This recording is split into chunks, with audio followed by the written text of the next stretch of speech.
Kita sudah sampai ke hadis yang 195.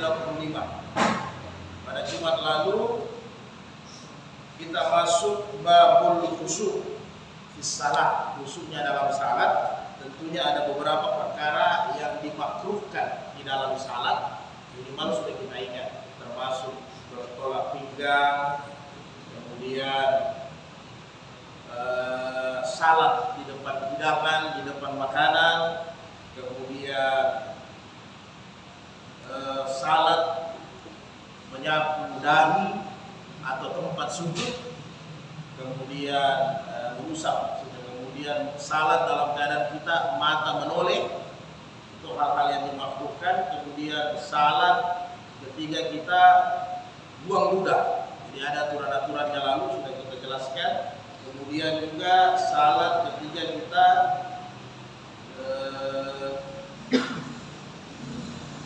melihat pandangan, melihat ke langit, ini hal-hal yang dilarang, yaitu mata melihat ke atas.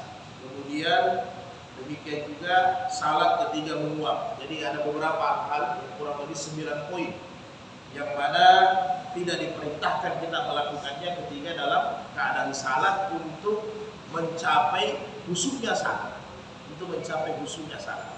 Maka pada malam hari ini kita masuk ke hadis 196 dalam babul masajid. Jadi bab masjid. Jadi pentingnya salat, pentingnya juga Imam Ibnu Hajar memasukkan ini dalam kitab salat, yaitu masjid. Karena memang tempat yang dipakai untuk salat yang terbaik tentunya masjid, sehingga dimasukkan dalam masjid. Jadi sebelum nanti kita masuk ke sifat-sifat salat, ke rukun-rukun salat, maka perlu kita ketahui bagaimana itu masjid sendiri, bagaimana aturan-aturannya itu masjid sendiri. Kalau ada yang perlu kita bahas, nanti kita bahas bersama-sama. Ada yang perlu kita pertanyakan, musyawarahkan. Kembali lagi saya sampaikan bahwa semua hadis-hadis yang kita baca, semua hadis-hadis sahih, karena ini berurusan dengan urusan hukum.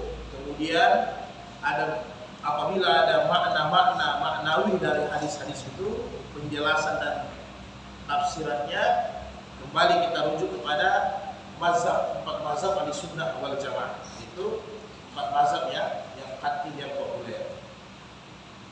Bismillahirrahmanirrahim. An Aisyah radhiyallahu anha qalat amara Rasulullah sallallahu alaihi wasallam bina'il masajidi fid dur wa an tunazzafa wa tutayyab, rawahu Ahmad, sahih.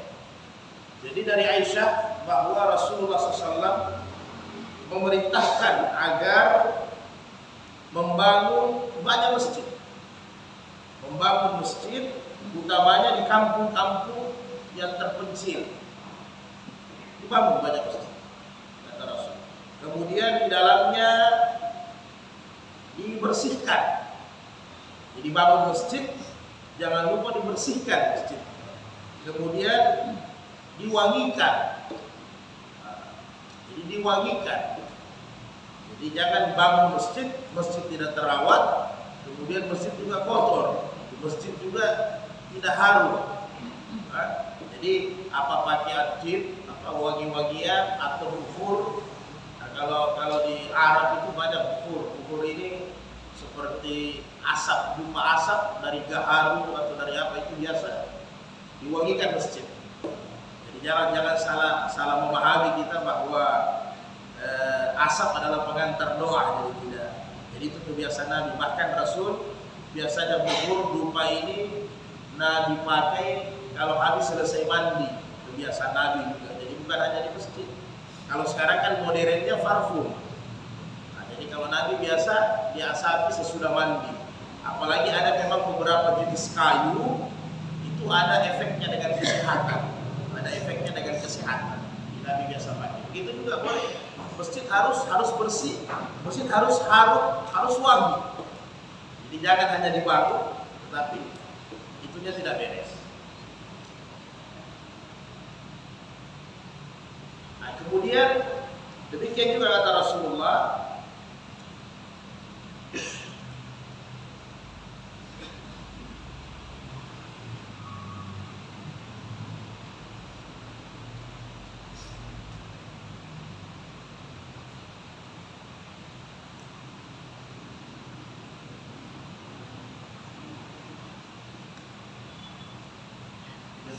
Kemudian hadis berikutnya, hanya agak kembali seperti yang kita sudah bahas lalu dari Abu Hurairah. Qala Rasulullah SAW, qatalallahu liyahuda ittahadu kuburan anbiya'ihim masajidan, muttafaqun alaih. Allah melaknat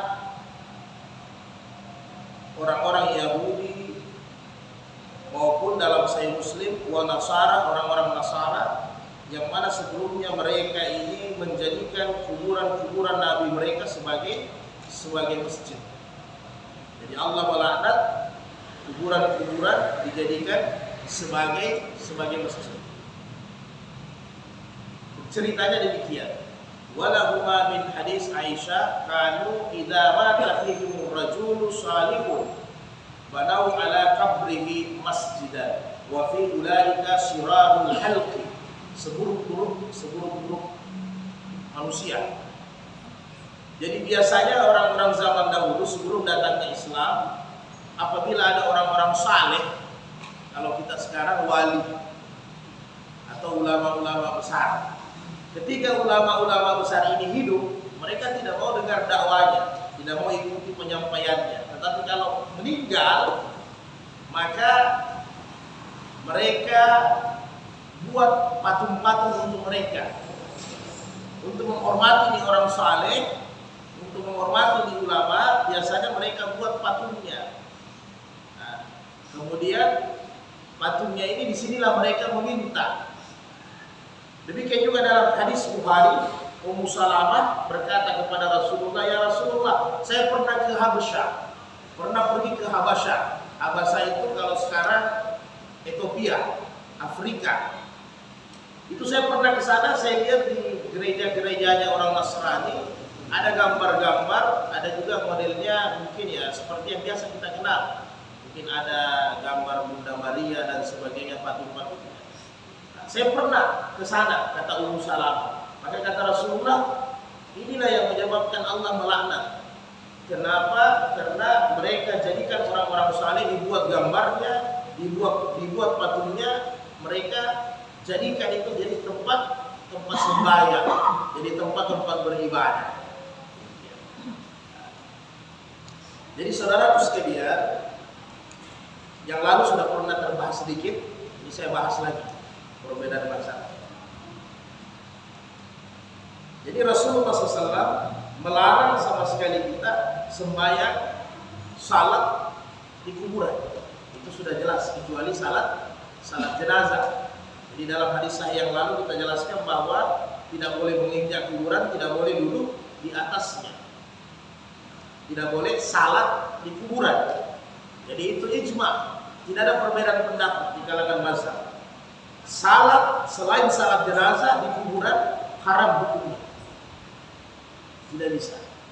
Jadi sudah ada perkuburan, kita salat di situ, mau salat duha atau salat hajat tidak bisa, haram. Yang perbedaannya saudaraku sekalian adalah kuburan yang ada di kompleks masjid. Nah, ini yang perbedaan pendapat. Kuburan yang ada di kompleks masjid. Jadi 4 mazhab menjelaskan jadi begitu. Yang persoalannya ini, kalau dari mazhab Imam Hanafi, bukan tempat salatnya. Tempat salatnya yang jelas harus bersih dari najis. Siapa yang dia tuju untuk sembahyang. Jadi tidak sama dengan orang-orang Majusi dahulu. Dia memang menyembah ini patung-patung dengan gambar-gambar ini, mereka sembah.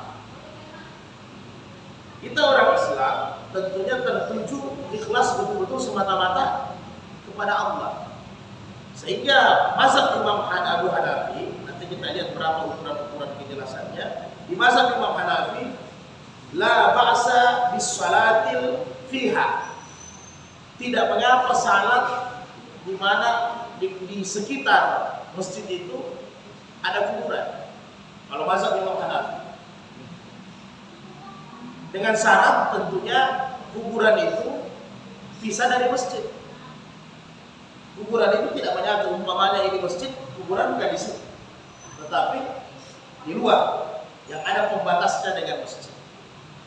Untuk mazhab Imam Malik, la ba'sa bis-salati fil maqabir, tidak ada masalah. Kata Imam Malik, tidak ada masalah dalam hal salat di masjid, di situ ada kuburan dan dia tidak pakai pensyaratan. Jadi Imam Malik tidak pakai pensyaratan, sah tanpa diulang. Karena menurut Imam Malik, nanti sebentar apa dasarnya mereka. Menurut Imam Malik, kita salat itu bukan karena itu kuburan. Kalau kita salat dengan itu kuburan, itu syirik. Jadi dia tidak pakai syarat. Sedangkan Imam Syafi'i menghukumi makruh. Bahkan Imam Syafi'i sampaikan, saya tidak suka. Jadi Imam Syafi'i bilang, saya tidak suka apabila di kompleks masjid itu ada kuburan. Saya tidak suka salat. Tapi kata Imam Syafi'i, salatnya sah tanpa harus diulang. Salatnya tetap sah tanpa harus diulang. Kemudian yang keempat, mazhab Imam Hambali, itu tegas sama seperti Imam Malik, terbaliknya kontradiksinya. Wala tasihu salati fil maqabir, tanpa syarat. Manakala di satu masjid itu ada kuburan, kata Imam Ahmad Hambali, bahwa salat itu tidak sah, harus diulang, mutlak, kata Imam Ahmad bin Hanbal. Harus mutlak. Jadi saudaraku sekalian yang berbahagia, Imam Syafi'i menjelaskan kemakruhannya apabila di dalam masjid itu ada kuburan tanpa ada penghalang, tanpa ada kamarnya. Sehingga kata Imam Syafi'i, apabila dia punya kamar, ada dinding pembatas, maka itu sah dan boleh. Imam Ahmad bin Hanbal, sebagian dari kalangan ulama yang memang mengharamkan salat di masjid yang ada kuburan, ada keringanan sebahagian dari ulama Ahmad dengan catatan pembatasnya itu double. Jadi umpamanya dia menghadap kiblat, satu dinding masjid di sebelah kuburan, maka sebaiknya ada pagarnya kubur lagi. Itu imam mazhab Imam Ahmad. Tetapi di mazhab Imam Syafi'i atau mazhab Imam Ahmad, ini tembok masjid, kemudian ada jalan, baru ada kuburan. Itu namanya double antara masjid, pemisah. Tetapi di mazhab Imam Syafi'i cukup dengan ada pembatas. Bahkan Imam Syafi'i menjelaskan apabila sudah ada pagarnya, itu sudah cukup untuk kita salat. Kalau di mazhab Imam Hanafi, dia hanya perkatakan demikian. Kalaulah semua salatnya orang yang berada yang di dalamnya kanan kirinya di kompleks pekarangan masjid itu ada kuburan, apabila salat itu tidak sah, kata Imam Abu Hanifah, maka semua orang-orang yang di Madinah yang sembahyang itu tidak sah salatnya. Bisa kita paham? Saya buka semua ini, tinggal kita memahami yang bagus, yang bijak. Maka orang-orang di Madinah semua sembahyangnya tidak sah. Kenapa? Di Masjid Nabawi itu ada kubur Rasul, ada kubur dua sahabat, Umar dengan Abu Bakar radhiyallahu anhu. Permasalahannya, kata Imam Abu Hanifah, mana duluan dibangun? Kalau memang itu kompleks perkuburan, kemudian kita bangun masjid di atasnya, ini mahdhur namanya. Ini tidak boleh. Ini sudah tentu ini kompleks, ini area kuburan. Jangan ente bangun masjid di atasnya. Ini tidak boleh. Nah, tetapi masjid ini lebih dulu awal ada, seperti mana di Masjid Nabawi. Karena Masjid Nabawi ini kan perluasan sesudah Khalifah Muawiyah, anaknya Muawiyah, sesudah Muawiyah kemudian sampai ke Marwan. Jadi perluasannya ini zaman sesudah Khalifah Ali, sesudah Khalifah Muawiyah, sehingga tempatnya Nabi sudah menyatu dengan masjid. Kalaulah demikian, makanya ada di mazhab Imam Ahmad sebahagian, apalagi mutaakhirin, sebenarnya saya tidak perlu kita sampaikan, yang minimal Ibnu Qayyim al-Jauziyah mengatakan bahwa di kuburannya Nabi itu ada pembatas. kemudian tidak dibongkarnya kuburan Nabi itu karena cari maslahat. Maslahatnya apa? Kalau dibongkar selain ribut bisa jadi tambah masalah besar. Bisa-bisa juga pasirnya apanya orang rebutkan. Makanya di kamar sekarang biasa orang naik haji umrah, biar batu-batu pasirnya zaman dulu itu diambil untuk jimat. Ini yang tidak bisa, ini ditanggung. Nah, jadi kembali di mazhab Imam Syafi'i mengatakan, andai kata memang itu mutlak haram, tidak sah, pasti ulama-ulama terdahulu juga sudah membongkar, sudah memindahkan kuburannya Nabi dari Masjid Nabawi, karena ini tidak ada perkecualian tentang hukum, semua bersifat umum, baik di Madinah maupun di seluruh dunia. Kalau memang mutlak dia haram, pasti haram. Ini pendapat mazhab Imam Hanafi.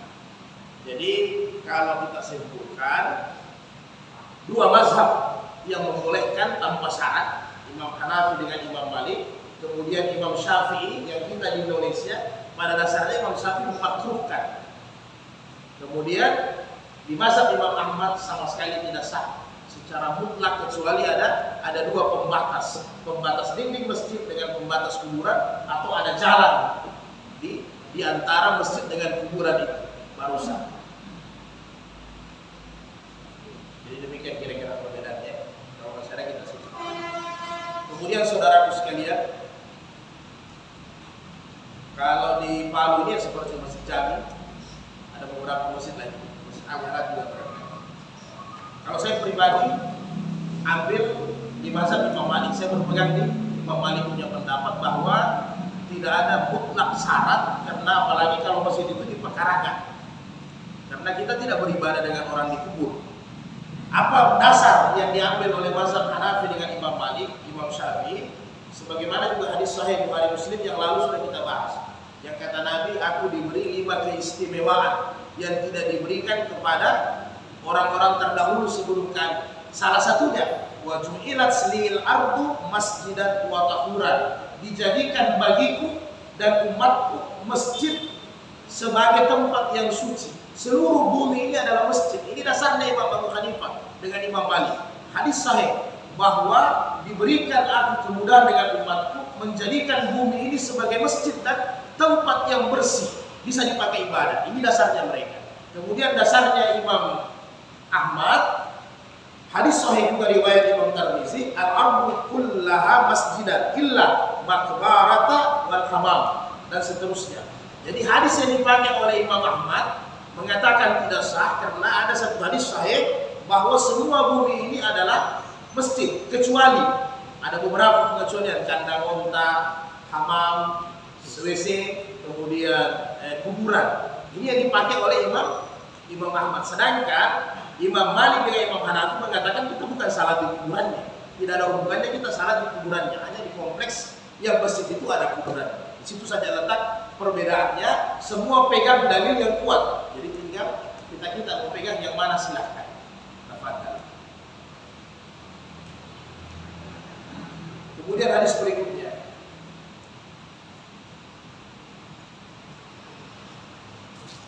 An Abi Hurairah radhiyallahu anhu ba'atha Nabi sallallahu alaihi wasallam aylan faja'at bi rajulin faraba'atuhu bi syari'ati min sawariyal masjid. Muttafaqun alaih. Jadi Nabi pernah mengutus satu pasukan, kemudian ada tawanan diambil, kemudian tawanan itu dimasukkan di dalam masjid, diikat di satu tiang dari tiang masjid, yaitu pohon korma ya, pohon korma diikat di dalam masjid. Ini dalil menjadi dasar semua ulama ijma bahwa bolehnya non muslim masuk dalam masjid. Bolehnya non muslim masuk dalam masjid. Walaupun ada ayat yang mengatakan bahwa itu najisnya bukan jasadnya, tetapi hatinya yang najis, akidahnya yang najis. Jadi bukan fisiknya, karena manusia itu tidak najis pada dasarnya. Al-insanu la yunjas, ya. Jadi tidak najis. Yang najis itu adalah akidahnya. Jadi ini dasar karena pernah tawanan di zaman Nabi, orang non muslim, dia sempat ditahan di dalam masjid, diikat di tiang. Yang walhasil hadisnya ini panjang. Ujung-ujungnya tawanan ini masuk Islam. Selama 3 hari di dalam masjid, dia dilayani dengan bagus, kemudian diberi makan, dilayani, tidak dipukul, tidak disiksa. Mereka melihat bagaimana akhlaknya sahabat Nabi, bagaimana mereka salat, bagaimana mereka ibadah. Hari ketiga ditawan, dia bersahadat masuk Islam. Jadi di masjid bisa dipakai orang non muslim, datang tafadhol tidak apa. Yang penting jangan dia masukkan najis. Nah ini tidak ada perbedaan, hampir tidak ada perbedaan. 95% sepakat boleh. An Umar radhiyallahu anhu marra bi Hasan yunsilu fil masjid. Qala haza ilaihi. Qala kad kuntu unsilu fihi wa fi min huwa khairu minka, muttafaqun alaih. Cucunya Nabi Hasan. Cucunya Nabi Hasan pernah bersyair di masjid. Syair ini seperti kata-kata motivasi. Kalau syair ini seperti malfuzat. Jadi malfuzat kata-kata bijak, kata-kata baik, seperti kata-kata Luqman, kata-kata ulama-ulama, ini namanya syair yang memberi motivasi. Jadi sempat Hasan, cucunya Rasulullah itu bersyair. Jadi bukan seperti musik-musik yang kita lihat sekarang. Jadi syair ini syair yang memberi motivasi, bukan musik cinta buta. Jadi sempat berucap beberapa penggal syair Umar bin Khattab, yang memang kebiasaan Umar yang begini tegas. Sempat melihat Hasan dalam keadaan matanya tajam. Artinya tidak diungkapkan marah, kurang senang Umar bin Khattab. Maka kata Hasan, "Wahai paman, sesungguhnya syair-syair yang saya sampaikan ini, saya lafazkan, sudah pernah saya lafazkan di masjid. Kemudian di situ ada orang yang lebih baik daripada paman, yaitu Rasulullah Sallallahu Alaihi Wasallam." Artinya Rasul tidak menegur saya.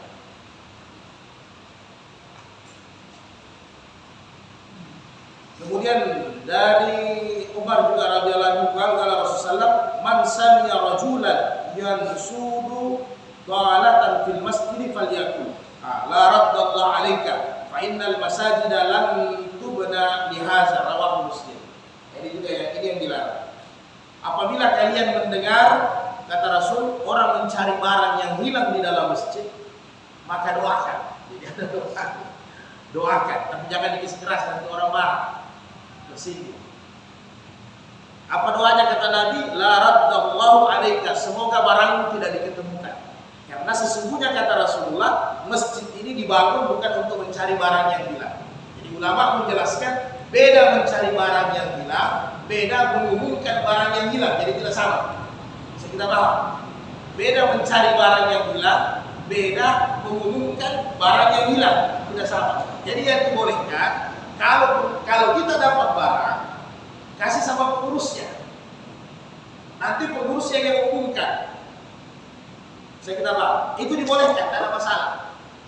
Jadi jangan kalau kita ada barang hilang, jangan heboh. Cari barang ribut, barang saya di mana, saya letakkan di mana. Maka kata Rasul, kalau ada yang begini, doakan saja, tapi jangan dilapaskan keras. La raddallahu 'alaika, semoga Allah tidak ketemukan barang. Kira begitu ya. Nah, jadi kalau kita dapat, kasih sama pengurus, nanti pengurus yang umumkan itu beda. Jadi kalau ada orang umumkan barang hilang, jangan kita doakan. Sebaliknya yang lain, ya hadis berikutnya. Anna Rasulullah qala idza ra'aytu man yabi'u aw bai'atu fil masjid faqulu lahu la ardallahu tijarataka. Hadis sahih terus. Jadi demikian juga kalau ada engkau lihat orang yang berjual beli transaksi akad di dalam masjid, menjual atau membeli atau transaksi akad di dalam masjid untuk bisnis, untuk usaha, untuk perdagangan, maka kalau kalian dengar, kalian lihat, doakan. Kata Rasulullah, apa doanya? La ardallahu tijarataka, semoga Allah bangkrutkan usahamu, semoga Allah kurangi labamu, keuntunganmu, begitu kira-kira. Tapi tetap lebih bijak, jangan gara-gara jadi berkelahi. Oke, doakan anak bagus, jadi tegur dengan bagus. Masjid bukan tempat jual beli, bukan untuk tempat akad perdagangan. Masjid bukan untuk tempat mencari barang yang hilang. Jadi masjid adalah tempat ibadah.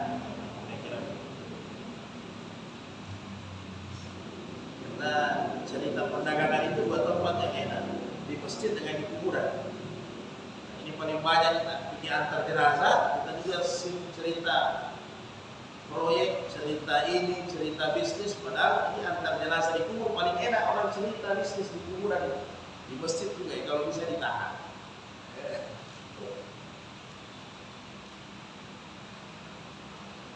Berikutnya Al-Hakim bin Hizam radhiyallahu anhu qala Rasulullah la takumul hududa wal qisas fil masajid. Nah, ini sebagusnya memang aturan.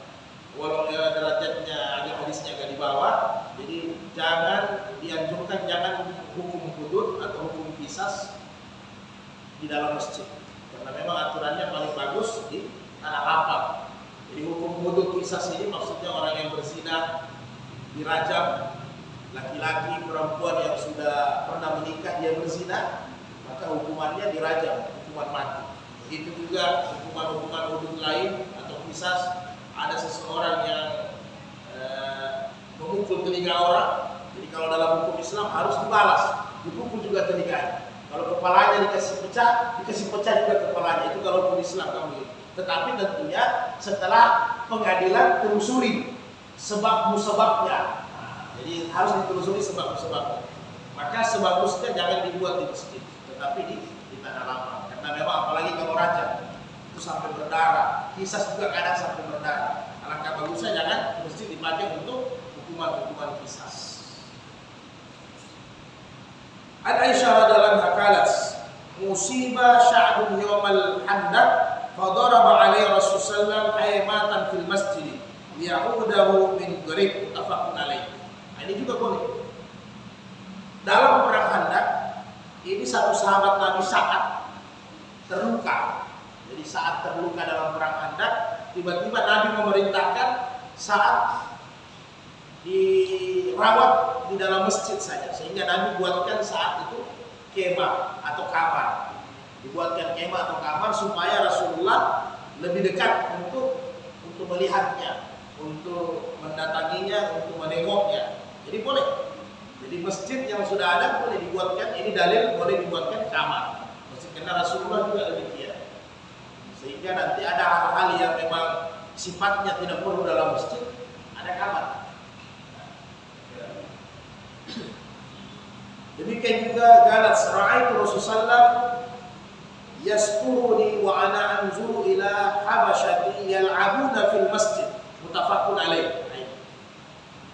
Aisyah mengatakan pernah satu ketika di dalam masjid orang-orang Habasyah, orang-orang Ethiopia, orang-orang Afrika ini kan mereka pandai bersilat, pandai main pedang. Jadi orang-orang Ethiopia, orang-orang Habasyah itu pernah di Masjid Nabawi mereka diizinkan sama Nabi main pedang karena mereka punya keterampilan main pedang, sehingga kata Aisyah saya sempat menonton, sempat mau lihat mereka bermain. Maka Nabi ambilkan Aisyah, Nabi pele Aisyah sambil Aisyah menonton supaya Aisyah tidak kelihatan. Jadi Nabi hijab. Nabi dalam hadis lain Nabi ambil selimut menutupi Aisyah sehingga Aisyah juga bisa menonton dari belakangnya Nabi, orang yang sementara bermain pedang. Nah, ini juga dibolehkan. Jadi kalau masjid ada ruangannya, ada terasnya yang lebih bagus. Jadi boleh untuk bermain pedang dan sebagainya.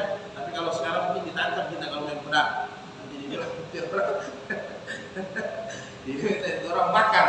Artinya beberapa permainan untuk anak-anak ini kebiasaan kita. Biasa kalau di masjid anak-anak sudah ribut kita sudah pusing. Jadi jangan, dibiarkan saja anak. Karena itu memorinya nanti akan tersimpan sampai dewasa. Karena memang anak-anak itu suka tempat-tempat yang lapang. Di rumahnya itu sempit, dia rumah besar, karena lemarinya banyak, kursinya banyak, pusing anak-anak di rumah. Jadi tempat bermain dia memang enaknya di masjid. Di zaman sahabat Nabi, anak-anak yang puasa itu banyak datang bermain di masjid. Memang disengaja supaya mereka dilatih untuk puasa.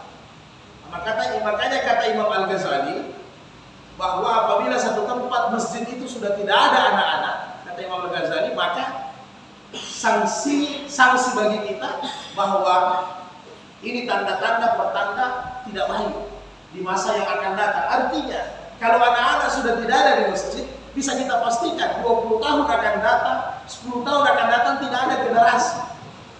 Jadi masjid harus rame. Kalau bermain, anak-anak tidak bisa tidak bermain. Yang namanya anak-anak kata Imam Al-Ghazali, memang sifatnya itu bermain.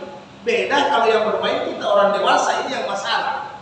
Jadi kalau anak-anak tidak apa-apa, tinggal Nabi atur safnya. Jadi Nabi sampaikan dalam hadis yang nanti di bab saf sudah pernah. Laki-laki imam, laki-laki yang dewasa, kemudian anak-anak ini di belakang sekali. Jadi di belakang sekali diatur, bisa diatur di saf yang ketiga. Kemudian kalau mereka bermain lari dan sebagainya itu sifat anak-anak.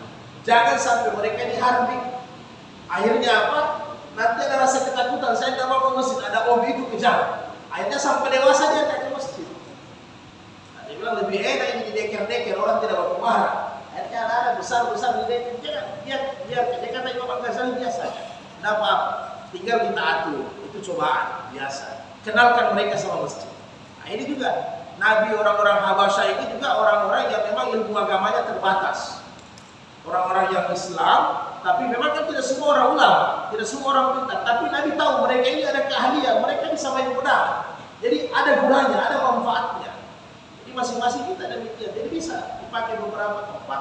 Apalagi kalau ada teras, ada serambi mesin yang luas bisa dipakai. Yang penting kita jaga kebersihannya, najisnya. Itu yang utama. Kemudian anna walidatun saudan kana laha hiya'un fil masjid fa kanat sta'tini fa tahaddasu indi mutafaqun alaihi. Ini juga kata Aisyah di Masjid Nabawi ada wanita hitam, maksudnya mungkin yang dari Ethiopia juga, wanita hitam, kerjanya itu biasanya sapu-sapu masjid, kasih bersih Masjid Nabawi. Jadi ini tanpa ditugaskan. Sehingga apa? Nabi bolehkan dia buat kamar sedikit. Jadi ada kamarnya. Sehingga kata Aisyah, kalau dia habis kasih bersih masjid, biasa dia mendatangi saya. Masuk di kamar saya, fahaddasu indi. Dia bercerita, sering bercerita dengan Aisyah istri Nabi. Jadi di Masjid Nabawi itu ada satu wanita hitam yang memang tidak pernah berkeluarga, budak. Jadi kata statusnya budak.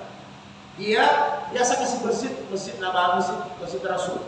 Maka dengan hadis yang panjang, satu ketika Nabi tidak nampak ini wanita. Nabi tanya, mana ini wanita yang biasa sapu-sapu masjid?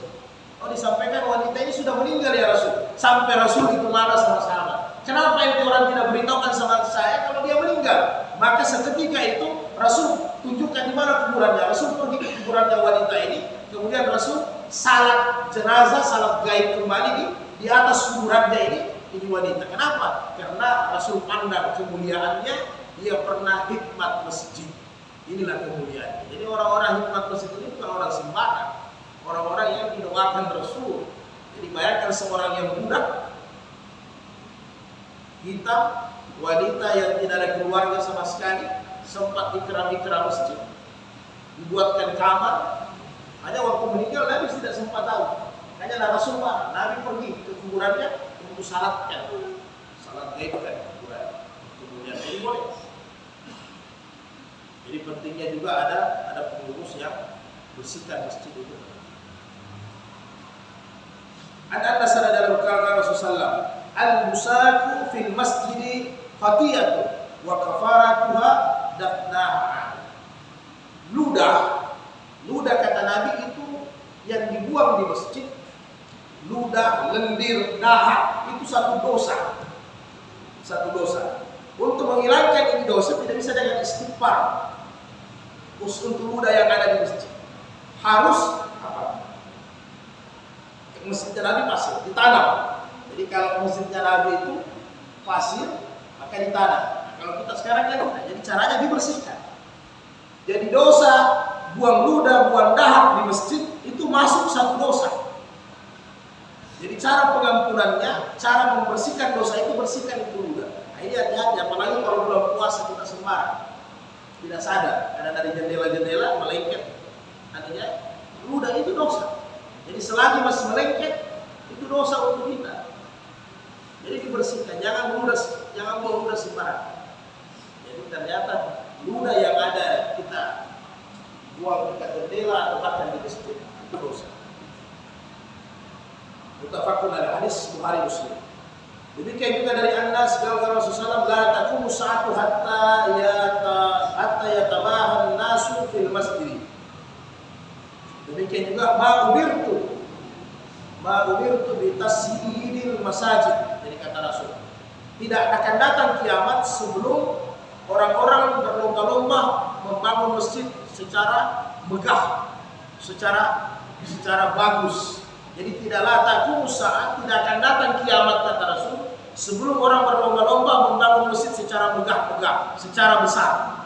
Tetapi di dalamnya kosong dari jemaah. Dan kata Rasulullah, ma umirtu, saya tidak diperintahkan untuk membangun masjid yang besar dan megah, tetapi diperintahkan bangun masjid saja, hidupkan masjidnya.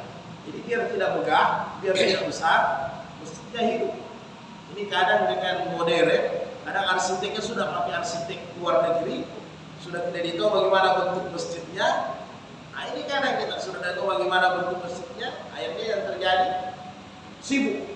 Oh ini mau dipercantik, bongkar, renovasi sana, renovasi sini, tidak ada selesai. Jemaahnya tidak hidup, masjidnya tidak hidup, amalan dakwah, amalan ta'lim, amalan ibadah, amalan hikmat, tidak ada hidup. Ini tidak ada gunanya. Bagaimana masjid di zaman Nabi? Masjid di zaman Nabi bahkan tidak ada kubah. Kalau mau masjid sunnah itu tidak ada kubah di masjid zaman Nabi. Jadi masjid zaman Nabi itu masjidnya Rasul. Dalam hadis saya jelaskan, lantainya adalah pasir, sudah sering kita jelaskan. Lantainya pasir, kemudian dindingnya hanya setengah. Jadi orang yang salat di Masjid Nabawi di zaman Nabi itu kelihatan kepalanya dari luar, karena hanya sepotong saja dindingnya. Kemudian tiang-tiangnya itu tiang korma yang hidup. Begitu juga atapnya. Atapnya itu adalah daun-daun korma yang dianyam, disambung-sambung dari pohon-pohon korma itu menjadi atap. Sehingga kalau panas matahari masuk, kata sahabat.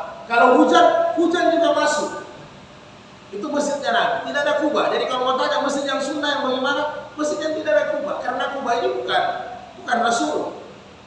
Kubah ini sebelum datangnya Islam. Kubah ini bahkan Nasrani, Yahudi itu yang pertama kali buat kubah di rumah-rumah ibadah mereka. Hanya karena zaman modern, Pak. Sudah macam-macam model arsitek masjid. Ada lagi kubah 99. Mungkin ada nanti kubah 110, kubah 120. Itu bukan persoalan sebenarnya. Yang utama hidupkan masjid. Apalagi kalau sudah masjid, ada kadang masjid luar biasa kemegahannya arsiteknya sampai 4 lantai, tempat wudhunya di basement bawah. Ini siksa orang. Iya, coba kita tidak berpikir.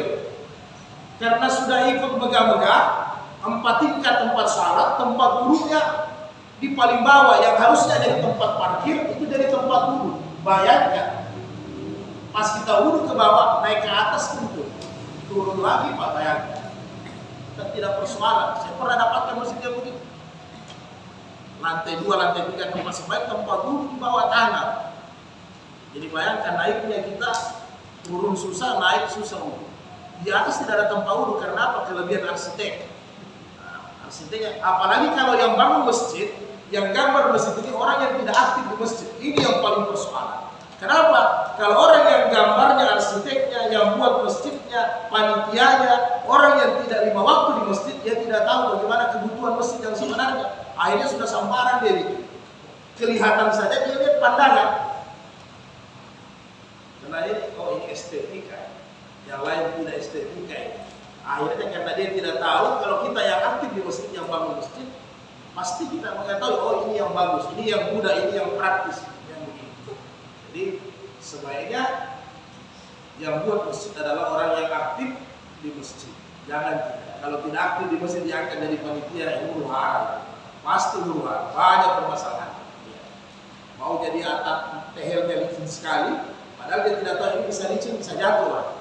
Tapi karena dia tidak pernah ke masjid, hanya tahunya membangun saja yang indah.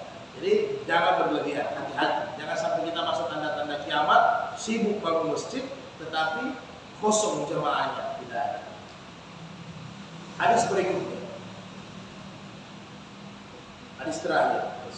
Anas radhiyallahu anhu qala Rasulullah, "Uridat alayya ujura ummati hatta al-kazatu yukhrijuha rajulun minal masjid." Semua pahala amalan-amalan dalam Islam sudah diperlihatkan kepada aku. Ini pahalanya, ini pahalanya. Sampai kepada kata Rasul, pahala seseorang yang mengeluarkan kotoran dari masjid, walaupun hanya sebesar tai mata. Jadi ya, tai mata bagaimana besarnya tai mata, kecil kira-kira. Jadi mengeluarkan kotoran di masjid itu dapat pahala. Jadi beruntung orang-orang yang biasa saat masjid. Jadi berlomba-lomba dengan pengurus saja sama. Jadi begitu pun sebaliknya kata Imam Syafi'i, bagaimana orang mengotori masjid, membawa masuk kotoran, ya pasti dia dapat dosa. Ya pasti dapat dosa. Kalau bawa kotoran, bawa sampah di masjid, ya pasti dapat dosa. Ada satu hadis yang riwayatnya dhaif bahwa kotoran-kotoran masjid yang kita bersihkan itu ini fadilah amal untuk motivasi beramal. Itu sebagai maharnya bidadari nanti di hari kemudian. Nah, boleh, tidak ada masalah. Boleh kita pakai karena memang ada perintah untuk bersihkan masjid. Jadi kotoran-kotoran yang kita bersihkan dalam masjid itu adalah maharnya bidadari nanti di hari kemudian. Jadi ente bayar bidadari nanti kemudian ya hal-hal yang demikian. Subhanallah. Yang terakhir, An-Nabi Qatadah radhiyallahu anhu Rasulullah "Idza dala ahadukumul masjidah fala yajlisu hatta yusalli rak'atayn muttafaqun alaih." Apabila kalian hendak masuk ke dalam masjid, jangan kalian duduk kata Rasul hatta yusalli rak'atayn, sebelum kalian salat dua rakaat. Itu tahiyatul masjid. Makanya ilmu fikih bilang tahiyatul masjid dalam hadis tidak ada tahiyatul masjid. Jadi yang ada, jangan kalian duduk sebelum salat 2 rakaat. Imam Syafi'i menjelaskan ini. Yang mana yang namanya kita salat menghormati masjid, masjid itu ada syaratnya. 1, dia dipakai salat berjamaah di malam. Yang kedua, dia dipakai untuk salat Jumat. Maka ini yang namanya masjid. Kalau yang seperti ini, ketika kita masuk, hendaknya salat 2 rakaat.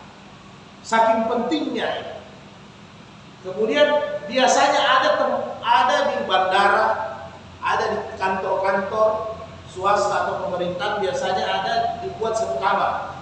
Apakah ini masjid? Jadi kata Imam Syafi'i, ini bukan masjid, ini namanya tempat salat. Karena dia tidak dipakai Jumat. Tapi kalau dia dipakai Jumat, biar dia di kantor itu masjid namanya. Tapi kalau hanya ada tempat salat kayak di bandara dan sebagainya, itu tidak perlu kita salat itu masjid, tidak perlu. Karena itu tempat salat. Jadi yang perlu kita salat itu masjid itu dipakai salat berjamaah, masjid itu dipakai salat Jumat. Pernah satu ketika dalam hadis sahih, Nabi sementara khutbah di hari Jumat. Ketika Nabi khutbah, ada satu laki-laki masuk langsung duduk. Khutbah ini adalah wajib. Kalau wajib dalam Jumat, tidak ada khutbah berarti tidak Jumat, zuhur namanya. Ketika Nabi sementara khutbah, Nabi pending khutbahnya, dihentikan sebentar. Dia katakan sama itu laki-laki, "Gum, berdiri. Fasalli raka'ataini, salatlah engkau 2 rakaat." Baru setelah dia berdiri, dia salat 2 rakaat, Nabi lanjutkan khutbah. Para ulama menjelaskan bagaimana pentingnya tahiyatul masjid. Mendengar khutbah itu wajib. Sehingga kata Nabi dalam hadis sahih, siapa yang berkata ah saja dengan temannya ketika khutbah, faqad laga, berarti dia Jumatnya sudah batal, Jumatnya sudah sia-sia, bukan batal, 0. Artinya dia ikut ujian, tapi nilainya 0. Begitu kata Rasul. Orang yang salat tahiyatul masjid tadi, jelas, ini perbandingannya ya.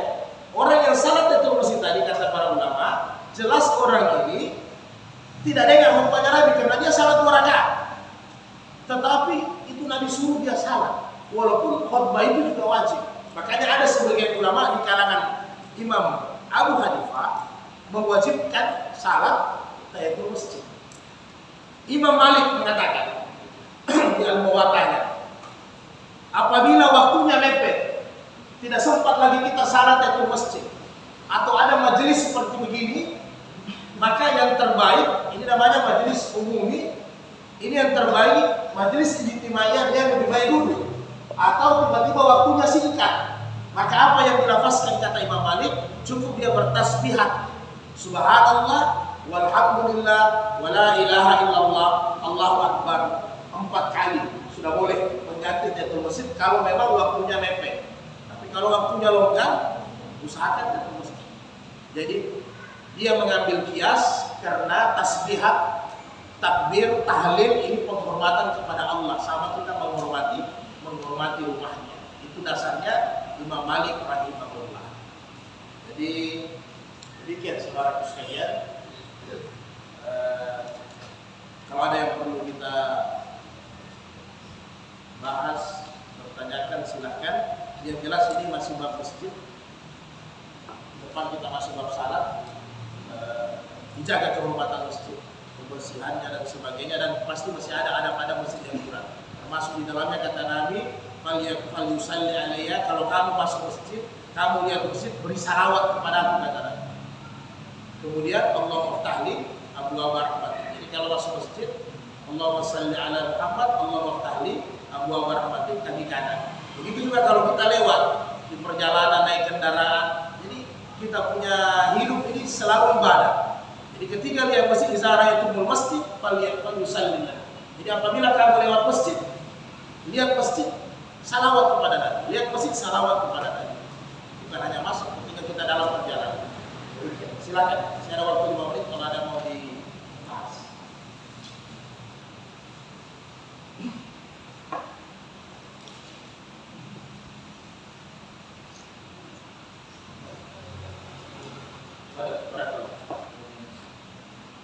Saya pernah baca sebuah hadis yang itu jangan engkau sholat di antara tiang-tiang masjid. Itu gimana? Saat itu sahih atau maksudnya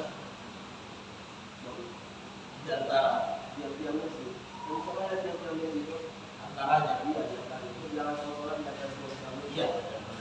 Jadi maksudnya memang kalau ada tiang, langkah di bab sutra lalu kan. Kalau ada tiang, bagusnya salat di tiang. Jangan sampai Anda salat di antara ada yang lewat kan. Itu yang mengganggu. Jadi jangan salat di antara, walaupun bukan di tiang, di antara tiang-tiang. Ini kalau kita sholat berjamaah, Ya. kita sholat berjamaah, jangan sholat tiang antara tiang-tiang. Oh, memutus salat, memutus saf. Nah, iya. Betul. Jadi dalam bab saf itu memang biasanya banyak masjid juga yang banyak tiangnya. Nah, jadi ini sudah diiktilaf para ulama, apa sudah pernah kita bahas di bab saf lalu atau tidak. Yang jelas kalau memang kondisi tempat salat itu banyak tiang, kalau di mazhab Imam Syafi'i dengan di mazhab Muhammad sebenarnya itu putus saf. Tapi kalau memang kondisinya darurat, memang sudah tidak, apalagi di salat Jumat atau di Idul Fitri, jadi sahnya salatnya tetap sah. Jadi terputusnya salatnya tetap sah. Yang tidak sah apabila seperti baru-baru pandemi, ada orang katakan nanti kita salat Jumat di rumah masing-masing. Banyak pengurus masjid saja dari sini, itu tidak boleh. Karena memang tidak boleh ke masjid kalau dalam keadaan sakit atau pandemi kan begitu. Nah, begitu juga salat di luar. Salat di luar ini Imam Abu Hanifah mengatakan ini saf putus, Imam Ahmad saf itu putus. Karena dia tidak nyambung, ada dinding. Kan begitu, ada dinding. Jadi Imam Syafi'i menjelaskan yang putus saf, misalnya begini. Ini saf 1, saf 2, saf 3, saf kelima masih ada. Kemudian kita pergi di luar buat saf baru. Ini putus saf kata Imam Syafi'i. Kenapa? Karena saf yang di dalam masih ada. Anda buat saf di samping ini putus saf. Tetapi apabila di dalam masjid ini sudah full, memang tidak ada lagi tempat safnya sudah full, kemudian kita buat yang di samping, ini tidak putus saf, ini saf baru. Karena yang di dalam sudah tidak ada. Bisa kita paham maknanya.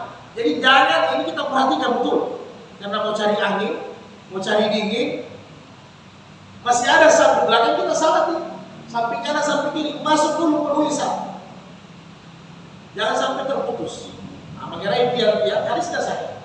Mengenai tiang-tiang, jangan sampai salat. Jadi larangan jangan ini kan ada 4 maknawi dalam bahasa ya. Jadi larangan jangan ini adalah tentunya derajat statusnya makruh.